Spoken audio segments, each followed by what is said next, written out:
Hey, salut à tous, c'est Max de Game of Draw. Donc là, je vais vous faire un petit tuto plutôt facile sur Photoshop, histoire de décompresser, on va dire, avant de passer à des trucs vraiment ouf. Donc là, ce sera un effet de texte transparent, mais bon, on va en même temps revoir les quelques réglages, histoire de faire un petit rappel. Et aussi, on va avoir un nouvel élément au niveau des diaphragmes qui génère un effet de flou d'appareil photo en jouant avec le diaphragme. Donc on va partir tout de suite. Alors on va commencer par créer des calques de réglage. Donc on va commencer avec les luminosités contraste. Donc là moi je voudrais en fait augmenter la luminosité pour pouvoir après gérer un effet bokeh. Donc là on augmente pareil, on diminue au niveau des contrastes, on augmente la luminosité. Je reviens sur mes calculs de réglage. Niveau. Donc là, on va gérer pour avoir de la lumière. Voilà, donc c'est bon. Je ne veux pas faire non plus un truc trop poussé niveau réglage. Ensuite, je vais créer un nouveau calque. Non, je suis désolé. On va faire l'effet bokeh. J'avais complètement zappé cette partie. Donc, atténuation filtre flou de diaphragme, comme je l'avais dit.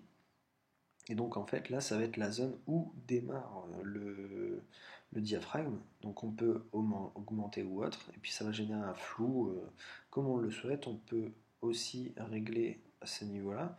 Et ces petits ronds que vous voyez autour à l'intérieur, ça gère la distance du flou. Donc au plus on va être proche, au plus le flou va se focaliser sur tout le tour, au plus ça va être éloigné, au plus ça va se gérer là-bas. Donc on peut régler le flou ici. Moi je vais le mettre à 7, c'est bien. Voilà, s'il veut bien. Donc l'éclairage bokeh, qu'est-ce que c'est? C'est en fait des effets de particules qui sont mis à max devant l'appareil, enfin l'objectif, on va dire. Si je vous mets tous les paramètres à fond, vous allez vite voir, vous voyez déjà, en fait, tout ce qui est luminosité prend un gros coup dans la tronche, ça devient plus ou moins net et fort saturé. Et là, pareil, si on joue avec les couleurs bokeh, là, bon, on en prend plein les yeux, quoi. Donc le tout, c'est pas de faire un truc vachement flashy, mais bon, un truc plus soft. Donc on va faire ça, on va diminuer un petit peu. Voilà, bon, je veux dire, c'est bon. De toute façon, c'est vraiment histoire de décontracter et de toucher au Photoshop qu'on fait ça. Ensuite, je vais créer un nouveau calque, très important.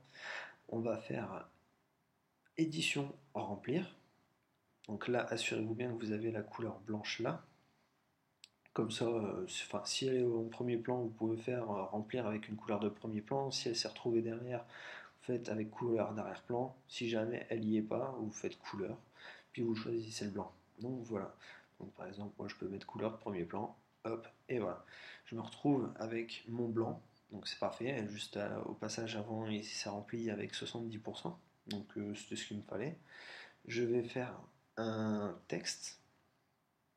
Donc je vais mettre le nom du DJ, DJ Xavg. Donc pour ceux qui ne connaissent pas, allez voir sur sa page Private Lemon son association au niveau des DJ. Ça vaut le coup, c'est vachement sympa. Donc voilà, j'ai fait une petite pub, c'est cool. Donc ensuite, très important, on va prendre ces deux calques là et on va les mettre dans un groupe. Donc si vous voulez, vous pouvez faire commande G ou CTRL-G pour faire un groupe en les ayant sélectionnés. Ou sinon, si vous voulez, vous pouvez faire je crée mon groupe tranquillou et puis là je viens les sélectionner et puis je les glisse dedans.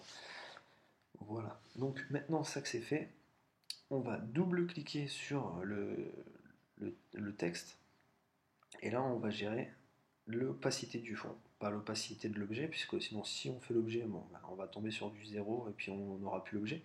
Là on va faire masquage superficiel, et quand on va diminuer,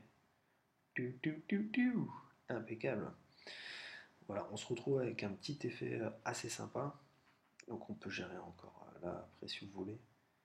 Hop là, on peut diminuer un petit peu le fond de ça. puis se retrouver avec une petite carte de présentation assez sympa, assez vite fait. Si jamais vous savez pas quoi faire en tant que présentation, vous vous dites oh purée, il me faut un truc vite fait.